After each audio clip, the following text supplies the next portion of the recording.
Hello friends, this is Nikhil Kushwaha. Welcome to let's study.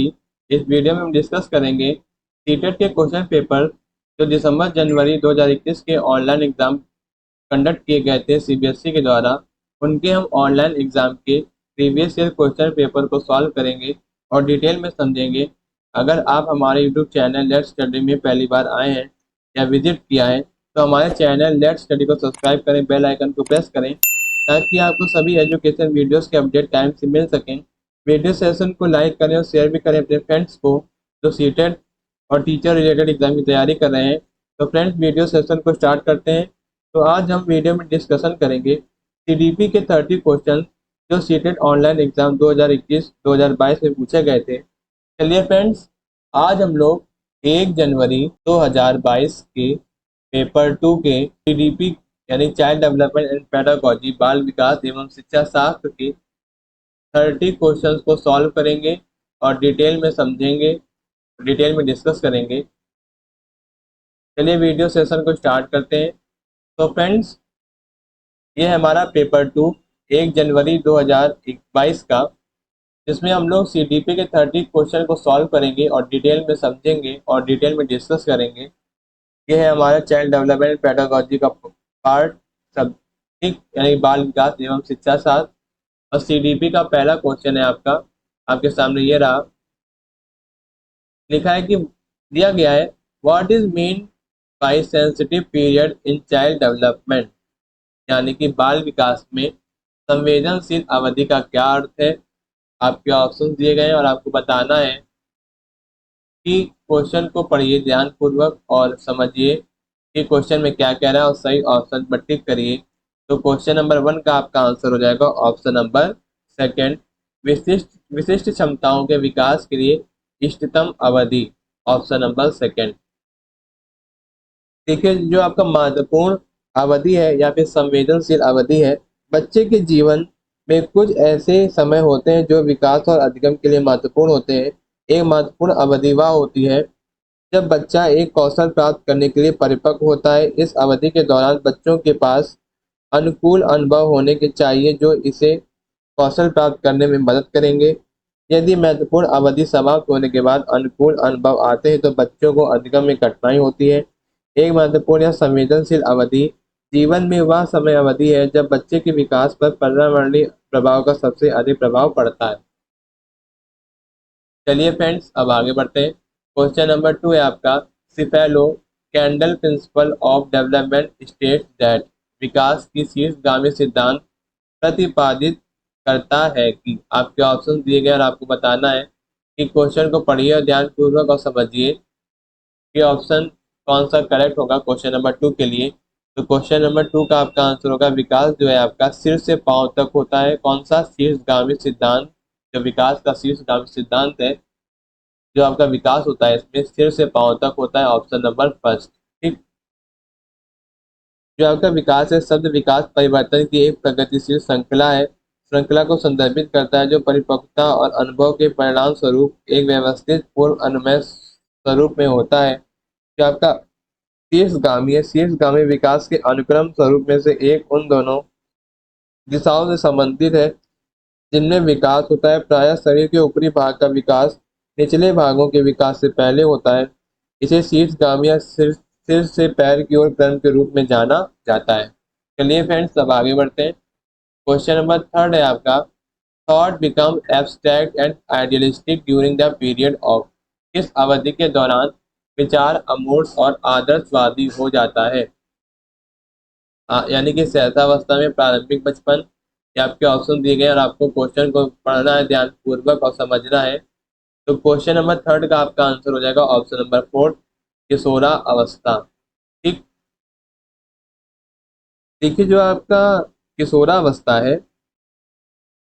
किशोरावस्था एक व्यक्ति के जीवन की वह अवस्था है जब वह ना तो बच्चा होता है और ना ही वयस्क होता है, ना कि एडल्ट होता है।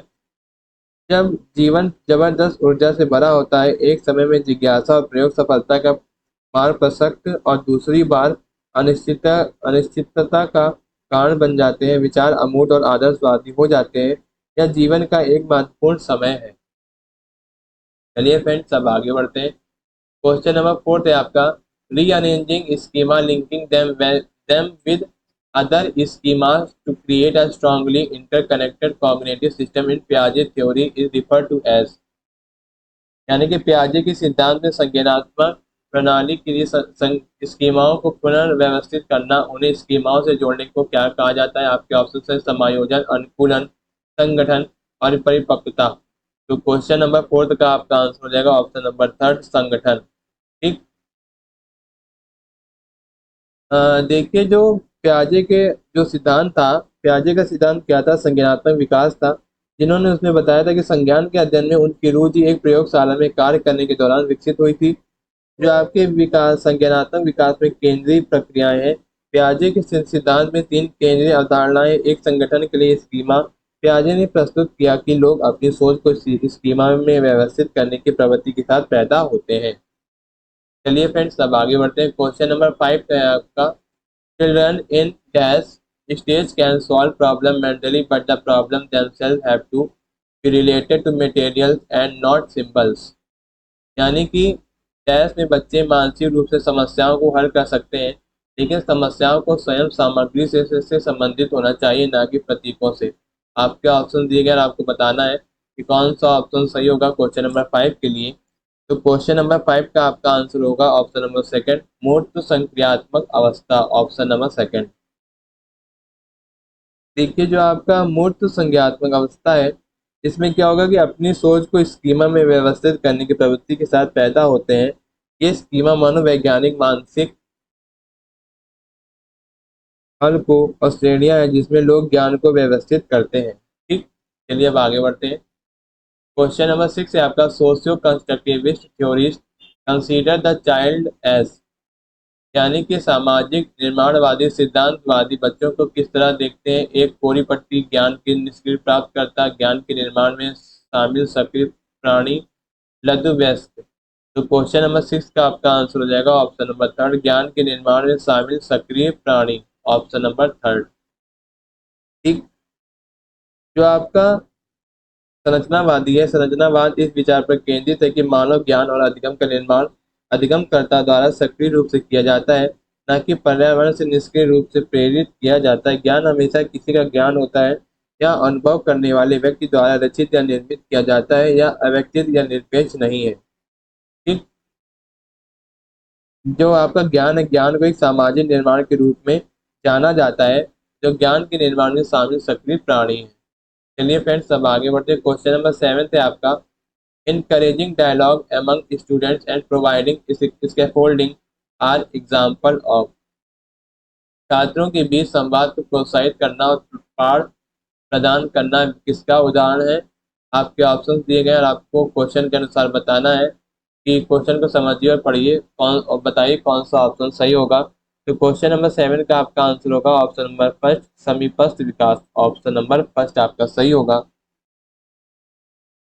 जो आपका पाठ है, पाठ को सरल शब्दों में बच्चों की क्षमता बढ़ाने के लिए सही समय पर सही मात्रा में सही प्रकार की सहायता प्रदान करने को तकनीक के रूप में परिभाषित किया जाता है। चलिए फ्रेंड्स अब आगे बढ़ते हैं। क्वेश्चन नंबर 8 है, who propose that the new knowledge is constructed is a zone between what child knows the what she is capable for the knowing with support. किसने प्रस्तावित किया था कि नए ज्ञान के बच्चे के मौजूदा और समर्थन के रूप में जानने में सक्षम होने के बीच के अंतर में निर्मित होता है? आपके ऑप्शन है लेव वेगोट्स्की, जीन पियाजे, हार्वर्ड गार्डनर और इवान पावलोव। तो क्वेश्चन नंबर 8 का आपका आंसर हो जाएगा लेव वेगोट्स्की। देखिए जो आपके लेव वेगोट्स्की हैं, लेव वेगोट्स्की को सामाजिक संरचनावाद और प्रस्ताव के रूप में जाना जाता है। सामाजिक संरचना दृष्टिकोण अधिगम और सामाजिक अंतक्रिया और संदर्भ के महत्व की बात करता है। उनका मानना है कि अधिगम प्रगति में सामाजिक अंतक्रिया के माध्यम से बच्चों ने अपने विचार साझा किए और अपना अर्थ स्वयं बनाया। ठीक, चलिए फ्रेंड्स अब आगे बढ़ते हैं। विच क्वेश्चन नंबर 9 है आपका, which of the situation is illustrative of a child centre classroom. इनमें से कौन सी स्थिति बाल केंद्रित कक्षा का उदाहरण है? आपके ऑप्शन दिए गए और आपको बताना है कि कौन सा ऑप्शन सही होगा। तो क्वेश्चन नंबर 9 का आपका आंसर हो जाएगा ऑप्शन नंबर 1 एक कक्षा जिसमें छात्र समूह में बैठे हैं और शिक्षक बारी बारी से प्रत्येक में जाते हैं। Option number first. देखिए जो आपका विभिन्न क्षमता और बुद्धि के स्तर पर रुचियों और दृष्टिकोणों, विभिन्न आयु स्तरों और विभिन्न सामाजिक आर्थिक पृष्ठभूमि वाले छात्रों के लिए यह दृष्टिकोण करके सीखना अनुभव और बच्चे की ओर ये सक्रिय भागीदारी पर जोर देता है। अतः बाल केंद्रित दृष्टिकोण मुख्यतः निम्नलिखित दो मूल सिद्धांतों या मान्यताओं द्वारा निर्देशित है। बच्चे अपने अनुभव और अपने आसपास के विश्व के साथ अन्य क्रिया से अपने ज्ञान का निर्माण करते हैं। शिक्षक कक्षा में बच्चों के मौजूदा ज्ञान, योग्यताओं, रुचियां, जरूरतों, अधिगम की शैलियां और क्षमता के आधार पर बच्चों के अधिगम और विकास को सबसे श्रेष्ठ बढ़ावा देते हैं। ठीक, जो आपका बच्चा है निष्क्रिय नहीं है बल्कि कक्षा प्रक्रिया में सक्रिय भागीदार है। ठीक, चलिए अब आगे बढ़ते हैं। क्वेश्चन नंबर 10 है आपका, the idea of ideal reciprocity as exhibit in the golden rule is the key characteristic of which stage of moral development according to Kohlberg. Golden rule में प्रदर्शित आदर्श पारंपरिकता का विचार कोहल्सबर्ग के अनुसार नैतिक विकास के किस चरण के प्रमुख विशेषता है। आपके ऑप्शन दिए गए और आपको बताना है कि कौन सा ऑप्शन सही होगा। तो क्वेश्चन नंबर 10 का आपका आंसर हो जाएगा अच्छा लड़का अच्छी लड़की अभिविन्यास, ऑप्शन नंबर 4 आपका सही होगा। देखिए जो आपका नैतिक विकास है, नैतिक विकास या नैतिक स्तर पर लॉरेंस कोल्सबर्ग के सिद्धांत को कक्षा में लागू किया जाता है, जहाँ नियम, मानक और परिणाम संबंधित हैं। एक शिक्षक के रूप में विचार कीजिए कि आपके छात्रों को व्यक्तिगत विकास कोल्सबर्ग के 6 चरणों के 3 स्तरों के संदर्भ में निहित है। जो आपका पहला स्तर है, जो आपका सेकंड स्तर है, सेकंड स्तर में कौन सा चरण आता है? अच्छा लड़का अच्छी लड़की अभिविन्यास या पारंपरिक सहयोग की नैतिकता है। इस चरण में नैतिक व्यक्ति नियमों का पालन की इच्छा रखते हैं क्योंकि वे सामाजिक श्रद्धाओं को बढ़ावा देते हैं तथा सबसे पहले घनिष्ठ व्यक्ति संबंधों को संदर्भ में प्रकट होते हैं और अच्छा लड़का अच्छी लड़की के रूप में मित्रों संबंधियों के स्नेह और अनुमोदन को बनाए रखना चाहते हैं। चलिए फ्रेंड्स अब आगे बढ़ते हैं। क्वेश्चन नंबर 11 है आपका, intelligence is dash according to Harvard Gardner. Harvard Gardner के अनुसार बुद्धि क्या है। आपके ऑप्शन दिए गए और आपको बताना है कि कौन सा ऑप्शन सही होगा क्वेश्चन के अनुसार। तो क्वेश्चन नंबर 11 का आपका आंसर होगा ऑप्शन नंबर 4, कई विशिष्ट क्षमताओं का एक समूह। ठीक, फोर्थ हो जाएगा आपका। देखिए जो आपका हार्वर्ड गार्डनर है, 19 जो आपके हार्वर्ड गार्डनर जी हैं, 1983 के एक अमेरिकी मनोवैज्ञानिक ने बहुबुद्धि के सिद्धांत का प्रस्ताव रखा। अपनी पुस्तक में उन्होंने लिखा कि फ्रेम्स ऑफ माइंड में उनकी एक पुस्तक थी। उन्होंने बताया कि उन्हें विश्वास नहीं था कि संज्ञान का एक रूप जो सभी मानवीय सोच से परे है। शायद बुद्धि क्षमताओं के साथ विभिन्न और प्रकार की बुद्धि क्षमताएं होती हैं, अतः बुद्धि को एक इकाई के रूप में नहीं देखा जा सकता। ठीक, जो आपके विभिन्न प्रकार की बुद्धि हैं जो एक दूसरे से स्वतंत्र हैं। इसके अतिरिक्त लोगों के पास एक बुद्धि के विभिन्न संयोजन हो सकते हैं। गार्डनर ने शुरू में 8 प्रकार की बुद्धि का प्रस्ताव रखा था जो बाद में बढ़कर 9 हो गई थी। इस प्रकार गार्डनर प्रत्येक व्यक्ति को विभिन्न बुद्धि के अद्वितीय संयोजन के रूप में देखते हैं। चलिए फ्रेंड्स अब आगे बढ़ते हैं। क्वेश्चन नंबर 12 है आपका, आपका एजर्सन रीजन दिया गया है और आपको बताना है जो आपका एजर्सन रीजन है उसको आप कैसे सॉल्व करेंगे। चाहे आपका CDP हो यानी कि चाइल्ड डेवलपमेंट पेडागोजी हो, चाहे EVS हो यानी कि इन्वायरमेंटल स्टडीज, चाहे आपका मैथ्स हो, चाहे साइंस हो, चाहे हिंदी हो, चाहे इंग्लिश हो। एजर्सन रीजन को सॉल्व करने के लिए सबसे पहले आपको अपने सब्जेक्ट के कॉन्सेप्ट पता होने चाहिए, तभी आप एजर्सन रीजन कर पाओगे। तो चलिए फ्रेंड्स अब हम देखते हैं कि कौन सा ऑप्शन सही होगा। मान लीजिए अगर एजर्सन रीजन दोनों सही होंगे और रीजन क्या करता है, सही व्याख्या करता है एजर्सन की, तो ऑप्शन फर्स्ट होगा। और अगर एजर्सन रीजन दोनों ही सही है लेकिन जो रीजन है आपका सही व्याख्या नहीं करता है एजर्सन की, तो ऑप्शन सेकंड। अगर आपका एजर्सन एजर्सन सही है लेकिन रीजन गलत है तो आपका ऑप्शन थर्ड सही हो जाएगा। अगर ऑप्शन फोर्थ में अगर आपका एजर्सन रीजन दोनों ही गलत है तो कौन सा हो जाएगा? ऑप्शन नंबर फोर्थ हो जाएगा आपका आंसर। चलिए पढ़ते हैं। एजर्सन एजर्सन दिया गया है, teacher should follow standardised curriculum pedagogy and methods of assessment. Educational system should ignore and dismiss individual differences among the children। यानी कि अभिकथन शिक्षक को मानकीकृत पाठ्यक्रम शिक्षा 7 और मूल्यांकन के तरीकों का पालन करना चाहिए। बिल्कुल गलत। शैक्षिक प्रणालियों को बच्चों के बीच व्यक्तिगत मतभेदों को नजरअंदाज करना चाहिए और उन्हें खारिज करना चाहिए। बिल्कुल गलत। इसमें से आपका जो एजर्सन रीजन दोनों ही गलत हो जाएंगे, तो कौन सा ऑप्शन होगा? ऑप्शन नंबर 4 आपका सही होगा। ठीक, ऑप्शन नंबर 4। देखिए, जो आपका व्यक्तिगत या पाठ शिक्षा शास्त्र है, ठीक, व्यक्तिगत विभिन्नता का एक या कोई विशेषता से संबंधित व्यक्तियों के बीच भिन्नता को संदर्भित करता है। प्लेटो के अनुसार कोई भी दो व्यक्ति बिल्कुल एक जैसे पैदा नहीं होते, परंतु प्रत्येक प्राकृतिक निपुणताओं में एक दूसरे से भिन्न होते हैं। एक व्यवसाय के लिए उपयुक्त होता है और दूसरा दूसरों के लिए उपयुक्त होता है। व्यक्ति अद्वितीय होता है और उसकी भिन्न अधिगम की शैली और अधिगम की गति होती है। अधिगमकर्ता अलग अलग गति से अधिगम करते हैं। ठीक, चलिए फ्रेंड्स, अब आगे बढ़ते हैं। क्वेश्चन नंबर 13 है आपका, encouraging girls to take up language and arts and discouraging them to take up mathematics and science is an example of. लड़कियों को भाषाओं और कलाओं को अपनाने के लिए प्रोत्साहित करना चाहिए और गणित और विज्ञान को अपनाने के लिए उन्हें हतोत्साहित करना एक उदाहरण है। आपके ऑप्शन दिए गए और आपको क्वेश्चन को ध्यानपूर्वक पढ़ना है, केयरफुली पढ़ना है और समझना है और सही ऑप्शन पर टिक करना है। तो क्वेश्चन नंबर 13 का आपका आंसर हो जाएगा ऑप्शन नंबर 3, जेंडर भेदभाव। Option number 3। देखिए, जो आपका लैंगिक भेदभाव है, जेंडर शब्द का अर्थ है पुरुषों और महिलाओं को उनके लिंग के आधार पर सामाजिक भूमिकाएं सौंपने में मदद करना या सौंपने से है। कक्षा में लैंगिक भेदभाव के कुछ उदाहरण इस प्रकार हैं, जैसे कक्षा में विपरीत लिंग के आधार पर लड़कों और लड़कियों को अलग अलग बैठने की व्यवस्था करना। भेदभाव वाली संस्कृतियों में सभी का समान अवसर प्रदान नहीं किए जाते हैं। लिंग के आधार पर कार्य का निर्धारण करना, उदाहरण गणित और विज्ञान वर्ग केवल लड़कों के लिए, कला और भाषाई इसके लिए है, लड़कियों के लिए। चलिए फ्रेंड्स, अब आगे बढ़ते हैं। क्वेश्चन नंबर 14 है आपका, which of the following statement correctly describe the relationship between language and thought as per the socio constructivist perspective. निम्नलिखित में से कौन सा कथन सामाजिक रचनात्मक दृष्टिकोण के अनुसार भाषा और विचार के बीच संबंध का सही वर्णन करता है? आपके ऑप्शन दिए गए और आपको बताना है कि कौन सा ऑप्शन सही होगा। तो क्वेश्चन नंबर 14 का आपका आंसर हो जाएगा ऑप्शन नंबर 3। ठीक, भाषा और विचार के बीच संबंध द्विदिशात्मक है। Option number 3। देखिए, जो आपका सामाजिक संचार है, सामाजिक संचार के परंतु स्वयं नियामक वेशभूषा में अपने व्यवहार को योजना बनाने, मार्गदर्शन करने और विनियमित करने हेतु अधिक निजी भाषण का उपयोग करते हैं। उनका मानना था कि बच्चों के पास कभी भी सामाजिक भाषण नहीं होता और किसी बिंदु पर उनका भाषण दो भागों में विभाजित हो जाता है। ठीक, चलिए फ्रेंड्स, अब आगे बढ़ते हैं।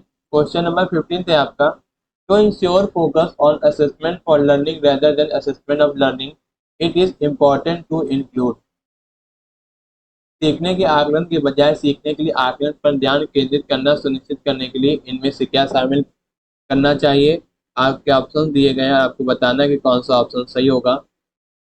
तो क्वेश्चन नंबर 15 का आपका आंसर होगा, फर्स्ट सही होगा स्वयं मूल्यांकन करना, सहकर्मी मूल्यांकन और गुणात्मक प्रतिक्रिया। तो फर्स्ट, सेकंड, थर्ड आपका सही होगा, ऑप्शन नंबर 2। ठीक,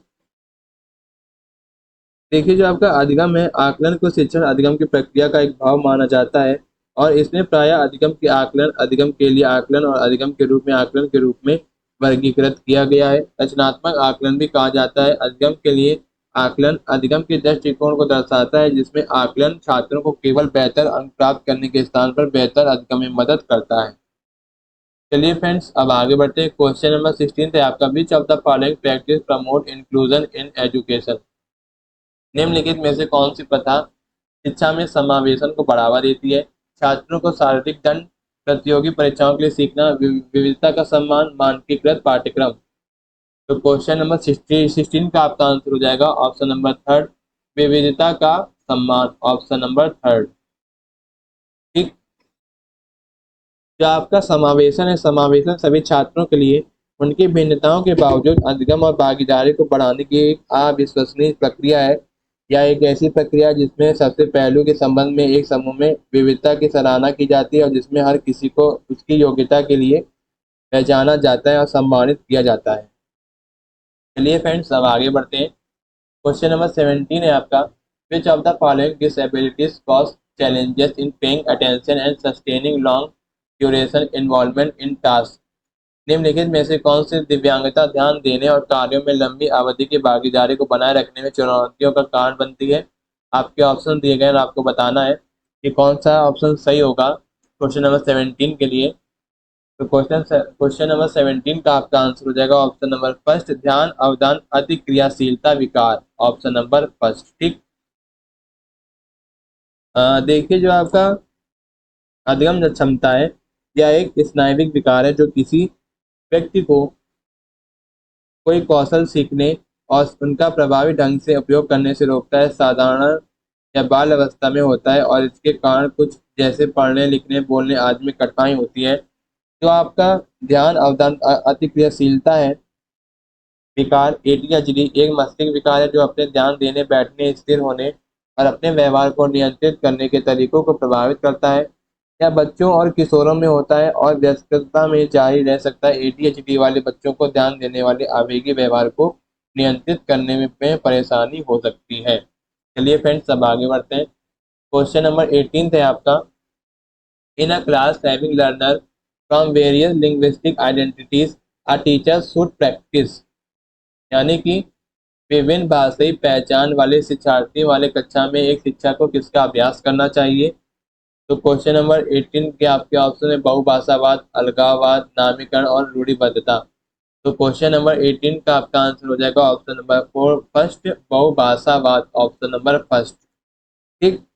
जो आपका जो बहुभाषावाद है, बहुभाषी दृष्टिकोण उसी दृष्टिकोण को संदर्भित करता है जिसमें शिक्षार्थी अपनी भाषा में बातचीत कर सकते हैं और वह एक से अधिक भाषाओं के शब्दों का मिश्रण हो सकता है। ठीक।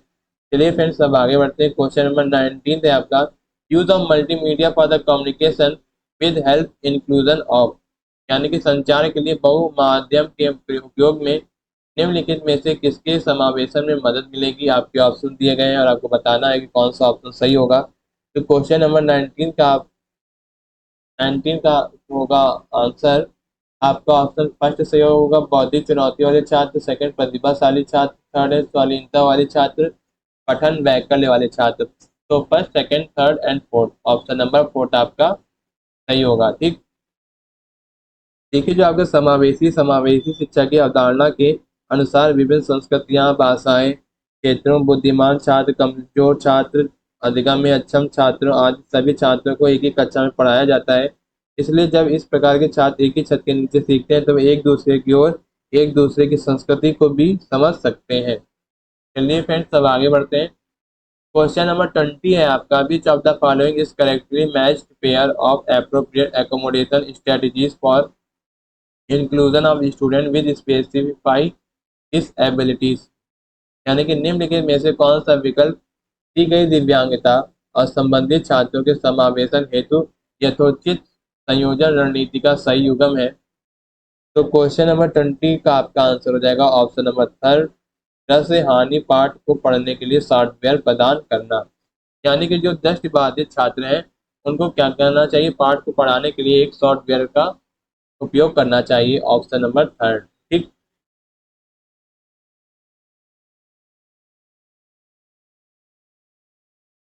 चलिए फ्रेंड्स, अब आगे बढ़ते हैं। क्वेश्चन नंबर 21 है आपका, which of the following does not facilitate students thinking. निम्नलिखित में से कौन सा विकल्प विद्यार्थियों की सोच को सुसाध्य नहीं करता है। आपके ऑप्शन है सक्रिय भागीदारी, सार्थक गतिविधियां, निष्क्रिय सुनना, सामाजिक भागीदारी।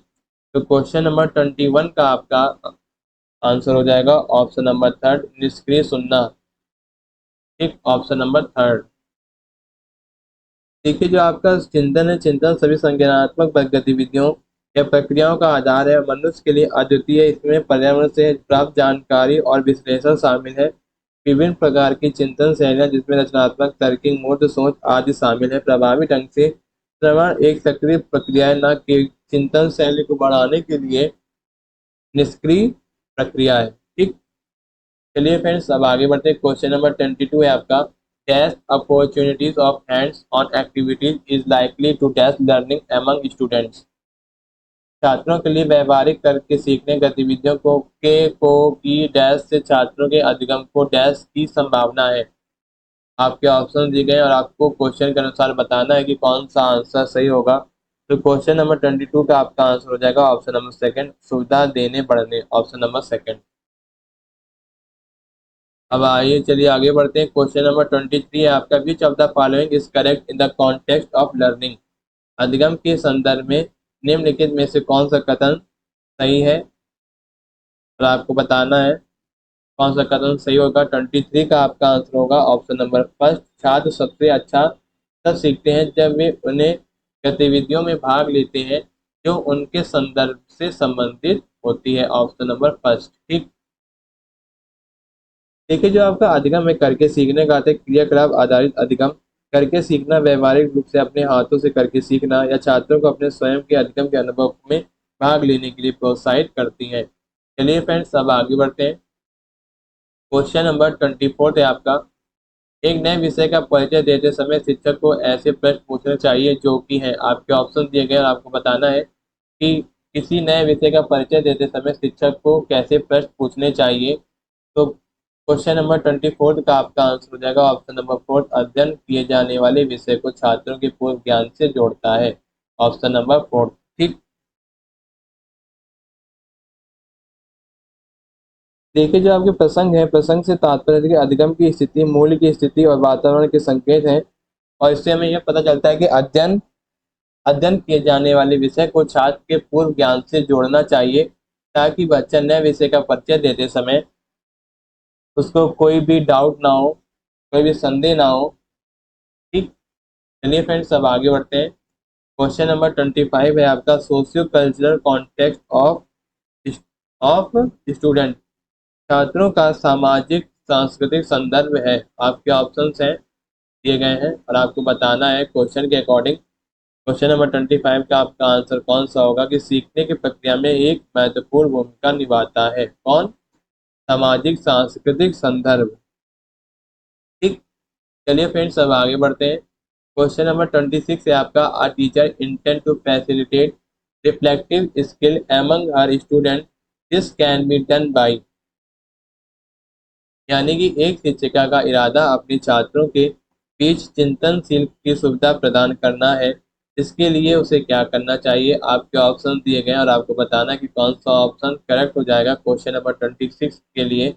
तो क्वेश्चन नंबर 26 का आपका आंसर होगा ऑप्शन नंबर सेकंड, छात्रों को अपनी समझ के बारे में सवाल पूछने के लिए प्रोत्साहित करना चाहिए, ऑप्शन नंबर सेकंड आपका सही होगा। चलिए फ्रेंड्स, अब आगे बढ़ते हैं। क्वेश्चन नंबर 27 है आपका, आ टीचर शुड। एक शिक्षक को निम्न में से क्या करना चाहिए। आपके ऑप्शन दिए गए और आपको बताना है कि कौन सा ऑप्शन सही होगा। ठीक, तो फ्रेंड्स क्वेश्चन नंबर 27 का आपका आंसर होगा ऑप्शन नंबर फोर, छात्रों को अपनी त्रुटियों को स्वयं ठीक करने के लिए पाठ प्रदान करना चाहिए, ऑप्शन नंबर फोर। ठीक, चलिए फ्रेंड्स, अब आगे बढ़ते हैं। क्वेश्चन नंबर 28 है आपका, a student is feeling very nervous and having high anxiety before the exam, his emotional state is likely to. एक छात्र परीक्षा में पहले बहुत घबराया और उच्च स्तर की चिंता महसूस करता है, तो उसकी इस भावनात्मक स्थिति का क्या प्रभाव पड़ने की संभावना है। तो क्या संभावना होगी, क्या होगी, या परीक्षा में उसके प्रदर्शन को नकारात्मक रूप से प्रभावित करेगा, ऑप्शन नंबर फोर। ठीक, चलिए फ्रेंड्स, अब आगे बढ़ते हैं। क्वेश्चन नंबर 29 है आपका, which of the following is correctly matched pair of a source of motivation and the type of motivation. निम्नलिखित में से कौन सा प्रेरणा के स्रोत और प्रेरणा के प्रकार का सही मिलाप युगम है। तो आपके ऑप्शन दिए गए, आपको बताना है कि कौन सा युगम सही मिलाप करता है। तो क्वेश्चन नंबर 29 का आपका आंसर हो जाएगा ऑप्शन नंबर फर्स्ट, जिज्ञासा आंतरिक प्रेरणा, ऑप्शन नंबर फर्स्ट। फ्रेंड्स, 1 जनवरी 2022 का पेपर 2 का सीडीपी का 30 क्वेश्चन में से यह आपका आखिरी क्वेश्चन है। Question number 30, which of the following not facilitate understanding of a concept. निम्नलिखित में से कौन सा विकल्प किसी सम प्रत्यय की समझ को सुसाध नहीं करेगा। 30 का आपका आंसर हो जाएगा ऑप्शन नंबर फर्स्ट, छात्रों को शिक्षक द्वारा दिए गए नोट से उत्तरों की प्रतिलिपि बनाने के लिए कहना, ऑप्शन नंबर फर्स्ट। ठीक। देखिए, जो अवधारणात्मक समझ है वह समझ जिसमें शिक्षार्थियों को समस्या की गहनता का ज्ञान प्राप्त करता है। यदि शिक्षार्थियों को संबंधित समस्या का कोई पूर्व अनुभव है, जो अवधारणात्मक अधिगम प्राप्त करना आसान है, क्योंकि अनुभव पुराने विचार उन्हें अवधारणा नए विचारों को सर्वोत्तम तरीके से प्राप्त करने में मदद करती है। एक शिक्षिका को हमेशा छात्रों के बीच वैचारिक शिक्षा का निर्माण करने का प्रयास करना चाहिए। अवधारणाओं के निर्माण के कुछ तरीके हैं। छात्रों के पूर्व ज्ञान और अवधारणाओं के बीच अंतर संबंध स्थापित करना। अवधारणात्मक समझ में शिक्षार्थियों द्वारा अपने पूर्व अनुभव और आधार के ज्ञान का निर्माण करना। अवधारणात्मक समझ कभी भी रटने के आधार पर सीखने या अन्य स्रोतों से अवधारणा का मुकाबला करने को बढ़ावा नहीं देती है। इस प्रकार अवधारणा का निर्माण प्रत्यक्ष अनुभव या समस्या से संबंधित विभिन्न गतिविधियों को करने में मदद मिलती है। तो फ्रेंड्स, हमने आज 1 जनवरी 2022 के पेपर 2 के CDP के 30 क्वेश्चंस को सक्सेसफुली कंप्लीट कर लिया है। फ्रेंड्स, वीडियो सेशन अगर अच्छा लगा हो तो लाइक कर दीजिएगा, कमेंट कर दीजिएगा। अगर कोई डाउट हो, I will try reply to all. I hope आपको वीडियो पसंद आया होगा, डिस्कशन पूरा पसंद आया होगा। इस क्वेश्चन पेपर को हमने बहुत ही डिटेल में डिस्कस किया है और यह पेपर इंपॉर्टेंट है। जो लोग टीचिंग एग्जाम के लिए तैयारी कर रहे हैं, जिसमें child development and pedagogy subject पूछा जाता है, जो लोग टीचिंग से रिलेटेड टीचिंग एग्जाम की तैयारी कर रहे हैं, तो वीडियो को लाइक करें और शेयर भी करें अपने फ्रेंड्स को। और वीडियो अच्छा लगा हो या पसंद आया हो तो हमारे चैनल लेट स्टडी को सब्सक्राइब करें, बेल आइकन को प्रेस करें, ताकि सभी लेटेस्ट वीडियो के अपडेट आपको टाइम से मिल सकें। This was the Nikhil Kushwaha. Thank you guys, thank you watching my videos. मिलते हैं अगली वीडियो में, जिसमें हम डिस्कस करेंगे सीटेट एग्जाम के नेक्स्ट क्वेश्चन पेपर को सॉल्व करेंगे। All the very very best for the CTET July 2023 exam. मिलते हैं अगले वीडियो में। थैंक यू, धन्यवाद।